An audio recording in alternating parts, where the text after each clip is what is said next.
much for the intro to Bob. So next up is our panel tree. So I would like to announce our panelists and welcome them to the stage. So panel tree, we will talk about the topic of liquid staking. So it's deep dive into Bitcoin liquid staking protocols. So welcome Brian Mahoney, Acre co-founder, Brian Chow, Solv co-founder, Toby Yu, Lorenzo protocol CFO, Kohei, Hanasaka, Hana network founder, and Artiona, Bogo, head of sales engineering. Yeah, so welcome you to the stage.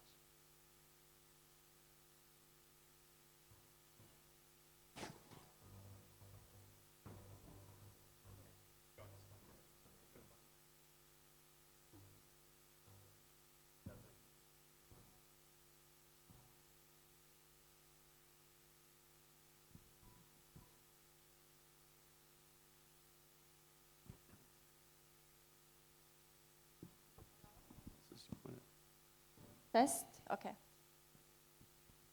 Hello everyone and welcome to this exciting panel on Bitcoin liquid staking solutions. I thought wanted to start by giving a little history on how we ended up here, but I think this topic is now over-exhausted, so I'll just get to the bottom of it. In a nutshell, you guys perhaps understand how Bitcoin liquid solutions work. You lock Bitcoin or you bridge it. Then there's issuance of a liquid token that represents your locked Bitcoin. You enable DeFi activities that make use of that liquid token, and then there's yield coming from protocol-specific mechanisms, but also Bitcoin appreciation. I am Artiona Bogo, I lead sales engineering at Figment. Essentially, my team and I build native staking integrations with the custodians and exchanges across 40 plus different protocols. Figment, for those of you who may not have heard of us, are the world's leading institutional grade non-custodial staking providers. We have over 15 billion of assets under stake with us. I think we have 4 prime examples here for Bitcoin liquid staking solutions. And perhaps it's time now to get into the bottom of it and understand a little bit the mechanics of how these different protocols offer such products, and also find use cases for the liquid tokens that these guys issue, so to say. I'd like each of the panelists to shortly introduce themselves and the project they represent, and then we can get into the discussion. Starting perhaps with you, Brian. Yeah, I can start. Hey everyone, my name is Brian Mahoney. I'm a co-founder at Acre. We are a Bitcoin rewards and liquid staking protocol. We're part of Thesis, which is a Bitcoin venture studio. And I'm also the VP of business development there. So we're in a couple hats. Hello everyone, this is Ryan from Solv Protocol. I founded Solv Protocol from late 2020, so it's been a 4 years journey. I think it's quite exciting and quite a long journey. In terms of Solv Protocol, I think currently it's the largest BTC staking platform in the space. So we allow the users to stake their Bitcoin and then to decide what kind of the BTC use that they want to have. So, and also we will provide a liquid staking token to the users. That's why also we can I think we can share some opinions around the Bitcoin liquid staking kind of protocols. Yeah, so that's it. All right, everybody. I'm Toby, CFO of Lorenzo protocol. So in terms of Lorenzo is a Bitcoin liquidity finance layer, and what we're doing is basically we are allowing users to stake their Bitcoin into different protocols, and we can tokenize your yield, your LPT. We are actually separate the Bitcoin into PT and FIT, so you can actually trade on Lorenzo, and you can trade your liquidity and you can customize your yield. Yeah, that's what we're doing. Thanks. Hello. Here's Hana from the Hana network. So right now, we are building just like the consumer gateway for DeFi project. Our concept is that we want to onboard the beginners and nominees, 100 million beginners nominee to DeFi space. So then we want to combine with just like the social fi, we want with the DeFi, we want to combine with entertainment with DeFi, game with DeFi on top of the Hana networks. This is what we want to do. Thanks. Cool. Thank you, guys. Let's start perhaps with you, Brian, and let's maybe talk a little bit about yield. Personally, but also at Figment, we like to stay away from this term. We usually refer to all of the rewards as staking rewards, as being strictly non-custodial. And there is this maxim in crypto that if you don't know where the yield is coming from, you are the yield. Can you explain us, and then probably you guys can also take over as well to explain for your very specific protocols. I'd be very interested to understand, is it coming from the protocol strictly, like the rewards, or you guys do some other, what is very commonly referred to as DeFi staking, lending and borrowing activities as well? I think this would be important for the end user to understand and know, because these days I see less and less users wanting to just chip in their tokens into a black box and not knowing where that yield is actually coming from. If you could go deeper into that. Yeah, sure. Obviously the holy grail for Bitcoin staking or Bitcoin yield is, and growing wealth in your Bitcoin is stacking sats or growing Bitcoin on Bitcoin. Right now, that is not the case in the market. We are still very much in the points era, in the bootstrap stage, rapidly moving towards native Bitcoin yield. So for us, what we're thinking about is, really how you onboard and convert, the 14 million plus Bitcoin that, has not moved in the last several years, right? AKA the Bitcoin maxis, right? And the number one thing they care about is, first of all, as close to Bitcoin vision as possible, meaning open source, community-led, all on-chain, no black boxes, no repeats of the past cycles, no credit risk, right? Or at least limited credit risk. So our North Star at Acre, what we're building is the risk-free rate for Bitcoin. And the way we're thinking about that is, ultimately, how do we unlock a Bitcoin in, Bitcoin out experience that's truly native? Of course, we got to play some fun, DeFi points games along the way, because that's part of the fun of being in crypto, and that's how you bootstrap the networks. But right now, there's still, we're still sort of in, inning one, if you will, to use a baseball analogy of this phase. But rapidly, as we look towards, obviously interest in TVL and projects right now, lots going on, lots of opportunities. I can count about 100 plus Bitcoin L2s that are coming to market over the next 6 months, as well as quite a few other different Bitcoin bridges, which are the key components of yield. And so for us, where we're thinking about it, if you think, in terms of like where traditional yield comes from, right now it's mostly the DeFi app layer, right? Which is either spot asset trading, just clipping fees, lending rates, right? Which is kind of moving up, but you got to build the spot liquidity, and then derivatives. But below that, the protocol yield, which is enabled by staking and validator fees, that is, in our view, how we are thinking about sort of the risk-free rate, meaning, it has high capacity, it grows with the networks, there's no credit risk, you can follow the flow of funds at all time. And the key component to this is a Bitcoin bridge, right? Which is, you can't get this, Bitcoin is not a proof of stake network, right? So that's why you need a bridge, and using a decentralized bridge or as close as possible to that, and staking your Bitcoin in these networks is how we sort of really are thinking about unlocking the next wave of yield and growing your Bitcoin on Bitcoin. Cool. Ryan, you wanted to add to that? Like, how is that applicable for Solv? Do you guys follow the same methodology, or you guys also offer some other type of yield as part of the end product? Yeah, I think because like we dedicated on like on-chain kind of financial assets origination for a long time, for 4 years. So that's why I think we are pretty familiar with different type of the potential yields around BTC. But previously, actually, we focused on stable coins, and after that, we pivot into Bitcoin to really provide professional kind of BTC yields to the users. I think there are mainly two types. The first type is the staking related yields. So I think mostly the use comes from the POS mechanism, right? So because like the transaction fee really like it still exists. That if there's activities happen on the like in the ecosystem. So I think that's something we can imagine. Of course, that's also the use source from for like Babylon. So as we can see, not just Babylon, but also like Eigenlayer and Symbiotic, they all try to tap into this kind of market as well. To provide staking yield, and then also like some of the POS mechanism kind of based kind of chain. They also want to like allow the users to stake their Bitcoin. So I think that's all the potential kind of staking use out there. So in terms of this type of use, I think I personally very bullish for like bullish on BTC staking use because I can see like the capacity is pretty huge, and also in terms of the risk is pretty under control.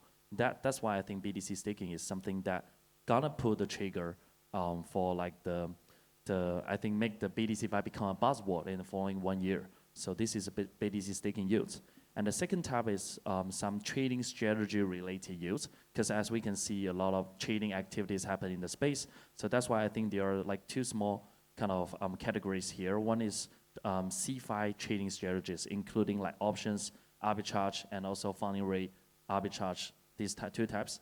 And then the other one is the DeFi trading strategies that we can see on like Jupiter, on GMX, all those of the DeFi protocols also work. Could like potentially provide a BTC use. So I think, yeah, that's overall, I think that's the two type here. But personally, I think BTC staking is something very promising. Cool. Toby. Yeah. What about you guys with Lorenzo? I recall you guys mint two type of LSTs, if I'm not mistaken. Like, what's the difference between the both? A yield-bearing, a yield accruing token, but also another staking-related token. You follow the same principles, like we're already seeing that you guys are kind of converging into the same principles. Like, how are all of these different solutions, going to market and like being attractive for the end users? If the value prop sounds a little bit the same, what's the differentiator? All right. So the answers for where the yield is coming from, I think Ryan and Brian, right? Already explained it pretty clear. So on my part is like where the yield is coming from is like whatever the protocols borrow the liquidity from Bitcoin needs to pay the yield. Yeah, that's my thought on this one. So so to make this happen, what we're doing is we're taking all sort of wrapped Bitcoin into our protocol, and we give them we actually separate those wrapped Bitcoin into PT and YT. So for each protocol, we can do it. And in this case, so the users, stakers, can choose what actually PT yield occurring token they want to play with. So they can customize their yield structures. That's what the Lorenzo protocol is focusing on right now. And for the LST part, yes, we are doing LST. That's one of our key products. So yeah, I want to talk a little bit more on the non-custodial part. So I don't think there is fully non-custodial at current stage. On the technical part. What about Babylon? So Babylon is a good protocol, and we actually super support it.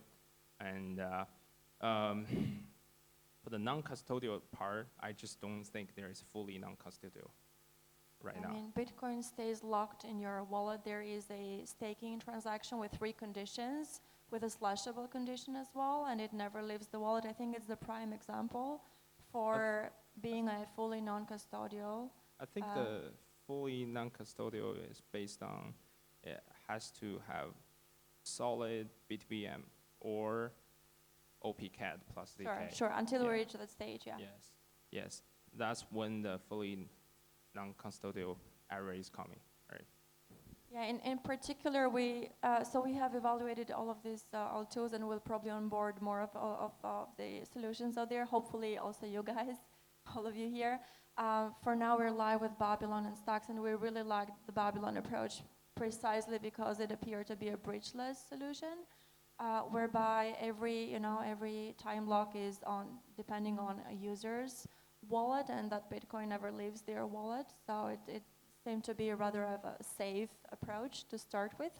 But yeah, it's interesting to hear more thoughts around the topic. And of course, BitVM and OPCAD would unlock probably some interesting use cases that would enforce slashability on the application layer as well, right? And I think that's where we should get into. Kohei, maybe a question directed to you. what do I need to do if I want to use the Hana network as of now, and what's the vision? Yep.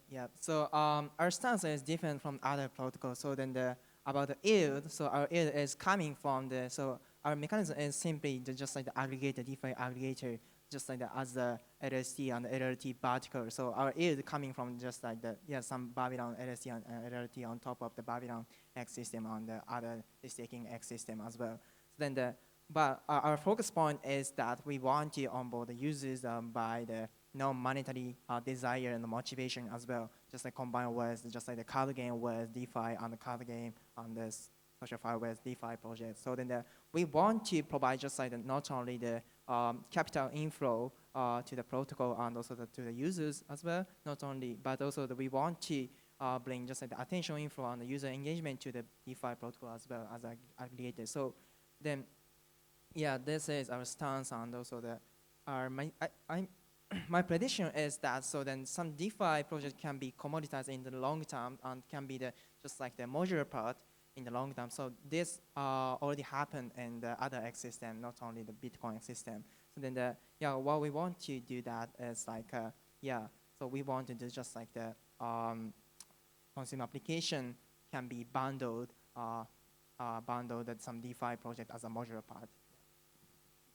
Thank you. Brian, if we stay a little bit more at the design part of the solution, did you guys get inspiration from any of the, let's say, semi-solid solutions for Ethereum, liquid staking for Ethereum? And what's your vision towards supporting, the full range of users, starting from retail users, but also the institutions? As I would be remiss if I would not talk about institutions for this panel. Yeah, so, well, and just kind of, this relates to your point earlier, just on the sort of point of non-custodial staking and what that means. Decentralization is a spectrum, right? There's not, it's not black and white in terms of what non-custodial or custodial means, right? So for us, that bodes directly into, how we're thinking about scaling Bitcoin. And we think that, there's a pretty tremendous opportunity for Bitcoin to be put to work. And it's been proven in the past, but with proof-of-stake networks, I mean, WBTC is probably the best example of this, right? But it's been mostly at the app layer, and now you have this, culmination of not only Bitcoin L2s, but even some other L2s, like an Arbitrum, for example, who are adding native Bitcoin bridges, directly into their UI and allowing direct access to the protocol itself. So for us, we have been laying the foundation for effectively turning Bitcoin into a proof-of-stake asset for the better part of the last 6 years, dating back to TBTC V1 and Keep Network, which started back in 2019. We recently launched TBTC V2 last year, and since then have scaled it fully canonical and natively deployed on not just Ethereum, but Arbitrum, Optimism, Polygon, Solana, and Base. It's fully canonical, connected across these ecosystems, and then we've partnered with Wormhole on the user experience side for this bridging connectivity. But the user experience is not great, right? I don't know how many people have bridged in this space or a lot of yield farmers out there, but I myself don't want to jump through 15 different hoops and figure out how to come back all the way to Bitcoin, possibly incurring capital gains and all these other complexities along the way and different fees, et cetera, et cetera. So what we realized was, there's a major UI, UX, or user experience opportunity here, and that's sort of the vision for Acre. Is it built on, and actually built by the same team that built TBTC. It's adding a user experience layer on top that makes it automated one-click staking for the folks, and that is with Bitcoin in, Bitcoin out. So when the user deposits directly, they're technically using the TBTC bridge, although it's hidden on the back end, and the Bitcoin itself is locked up in the TBTC bridge, which is a 51 out of 100 signers model. It's in the process of moving to a 501 out of 1,000 model to Schnorr-Rouse cryptography. We have about 65 custodians on there right now custodying that Bitcoin, so it's pretty decentralized at this point, and we're continuing to increase that over time. And that's sort of the secret sauce behind Acre. And we tap into all the places that TBTC is live, as well as these several different Bitcoin L2s that are coming to market.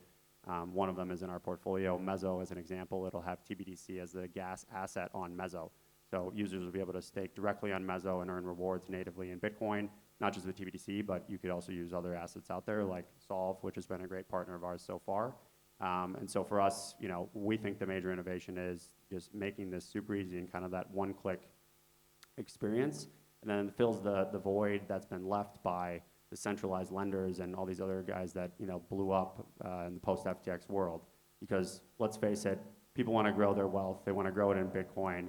There's a huge void in the market. That's why we're all here today. Of course, it's fun to secure other protocols, but ultimately what you're after is growing your rewards in Bitcoin. And so we are tapping directly into that, but trying to do it in a way that thinks about the end user and solves for that directly in terms of putting their Bitcoin to work without the underlying counterparty risks or black boxes. Awesome. Thank you for providing some more color into that.